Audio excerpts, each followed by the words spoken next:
Assalamualaikum dan salam Ramadan. Ingin saya ambil kesempatan ini untuk menyampaikan sedikit maklumat tentang kesan darurat yang pernah dikenakan di Malaysia pada masa lampau dan juga untuk mengulas apa yang barangkali akan menjadi kesan darurat yang sedang Pertama, kalau kita lihat Malaysia dari segi sejarah lepas Perang Dunia Kedua, selama ini terdapat 5 darurat yang telah dikenakan.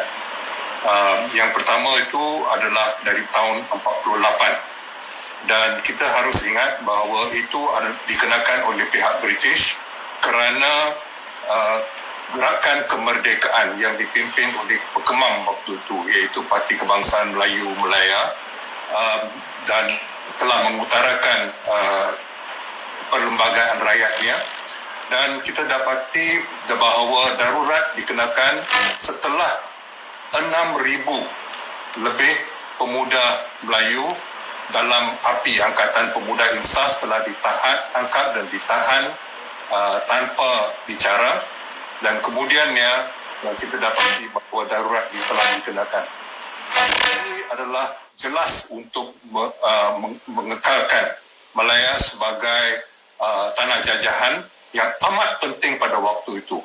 Sumbangan Malaya terhadap British pada waktu itu lebih daripada semua negeri-negeri lain dalam Empire British, termasuk Britain sendiri, kerana Britain telah mengalami bom sewaktu Perang Dunia Kedua.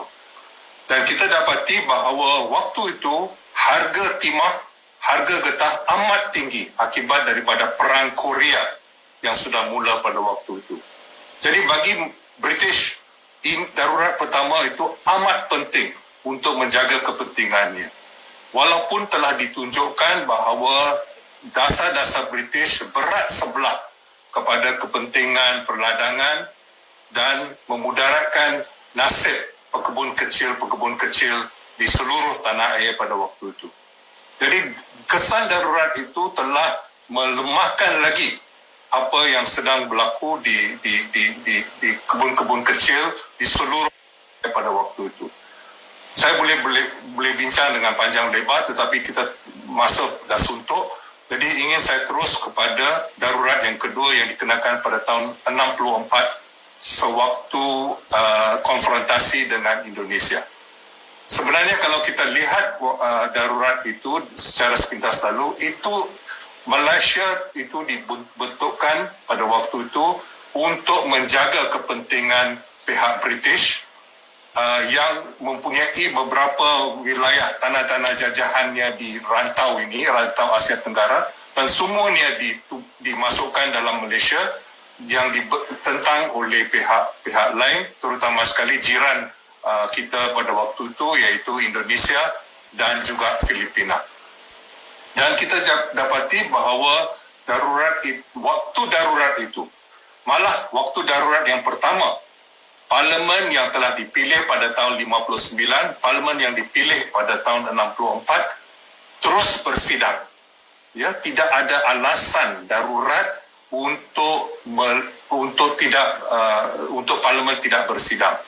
Malah itu juga telah berlaku pada darurat yang ketiga yang dikenakan untuk memastikan bahawa kawasan di laut berdekatan dengan Sarawak dan Sabah itu diserahkan pada kuasa Kuala Lumpur. Itu yang dipentingkan, dan Stephen Kalong Ningkan pada waktu itu Ketua Menteri Sarawak telah diketepikan pada waktu itu.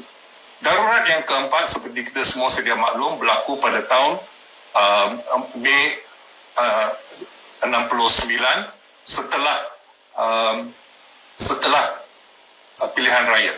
Pilihan raya yang ketiga yang diadakan di Malaysia pada waktu itu adalah pilihan raya yang jelas, di mana keputusan pilihan raya itu majoriti parlimen untuk parti yang berkuasa ataupun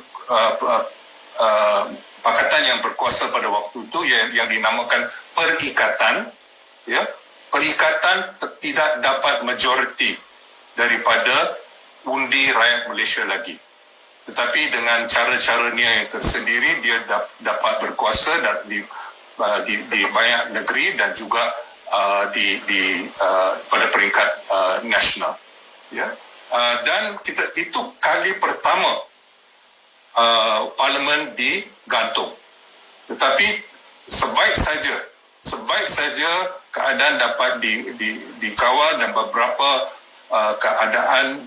beberapa masalah diselesaikan, termasuk misalnya pengisytiharan DEP dan pengumuman rukun negara, kita dapati bahawa parlimen telah bersidang. Itu pertama kalinya parlimen itu digantung, ya. Yang kelima itu adalah apa yang berlaku pada tahun 78 untuk supaya Barisan Nasional dapat menguasai kerajaan negeri Kelantan. Ya. Jadi apa yang jelas yang kita dapat lihat daripada semua pengisytiharan parlimen adalah terdapat udang sebalik batu. Ya, ada niat tertentu pihak yang berkuasa untuk mengisytiharkan parlimen. Ya, bukan apa yang diumumkan, tetapi ada kepentingan tertentu. Baik. Kalau kita lihat apa yang sedang berlaku sekarang, kita dapati bahawa tidak boleh nafikan wabak COVID-19 bermula pada awal tahun sudah, iaitu pada tahun 2020, dan kita dapati bahawa kesan langsung dari segi ekonomi wabak itu bukan seberapa, ya, tetapi kesan tidak langsung, iaitu akibat daripada langkah-langkah yang dikenakan oleh pihak kerajaan, itulah yang memudaratkan ekonomi. Ya, jadi kalau kita lihat apa yang telah berlaku, kita dapati bahawa COVID-19 bermula di negeri China, itu tidak dipertikaikan lagi dan telah sampai kepada beberapa negeri-negeri jiran yang lain, terutama sekali Korea, Jepun, malah Taiwan, Vietnam, malah ada penuntut-penuntut daripada Kerala di India yang menuntut yang mengaji di Wuhan. Mereka juga membawa wabak virus itu ke tempat itu. Dan kita dapati bahawa semua tempat yang saya sebutkan tadi, selain daripada bandaraya Wuhan dan negeri-negeri yang provinsi yang sekitar dengannya, iaitu 3 provinsi yang sekitar dengannya, tidak mengenakan perintah kawalan pergerakan. Tidak. Jepun, Korea tidak, Taiwan tidak, Vietnam tidak, Laos tidak, malah negeri Thai juga tidak, dan Kerala tidak. Apa yang berlaku ialah langkah-langkah yang jauh lebih berkesan, iaitu yang kena pada sasarannya. Dan langkah-langkah itu telah berkesan. Hanya negeri-negeri lain seperti Britain, Amerika Syarikat dan negeri-negeri lain yang kenakan langkah-langkah semacam PKP. Dan kita dapati bahawa kebanyakan mereka tidak dapat mengawal keadaan. Hingga baru-baru ini kita dapati ada kemajuan di Britain kerana suntikan vaksin. Jadi kita dapati bahawa sebenarnya apa yang memudaratkan ekonomi adalah PKP, bukan wabak itu dengan sendirinya. Dan PKP bukan satu-satunya cara untuk menangani wabak. Ya. Dan kita dapati bahawa sepatutnya PKP pertama itu dapat mengawal keadaan dan langkah-langkah lain yang lebih berkesan dapat mengawal keadaan dari segi wabak yang sedang berlaku di Malaysia ini. Apa yang telah berlaku baru-baru ini ialah darurat telah diisytiharkan Tetapi darurat diisytiharkan selepas PKP kedua dikenakan. Sebenarnya darurat itu tidak perlu untuk PKP kedua itu dikenakan. Ya, kalaulah kita setuju bahawa PKP itu perlu, dan saya tidak setuju. Tetapi kalaulah ada orang yang setuju bahawa PKP itu satu-satunya cara untuk menangani wabak ini, kita dapati bahawa sebenarnya apa yang telah berlaku itu, darurat itu boleh dikatakan sudah jatuh ditimpa tangga. Ya, itu yang sedang berlaku. Dan kita dapati bahawa akibat daripada itu, kita dapati ramai sekali di Malaysia. Dan saya menekankan pelabur-pelabur tempatan, ya. Saya tidak pedulikan sangat pelabur-pelabur asing, ya. Sebab pelabur-pelabur asing tidak merupakan kurang pada 1/10, ya, kurang pada 10% daripada pelaburan dalam ekonomi sebenar di Malaysia. Ya, jadi kita harus memikirkan pelabur-pelabur tempatan.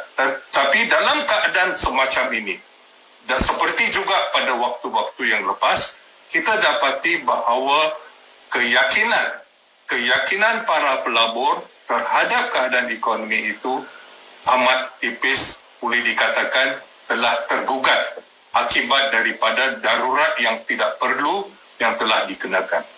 Sekian, terima kasih.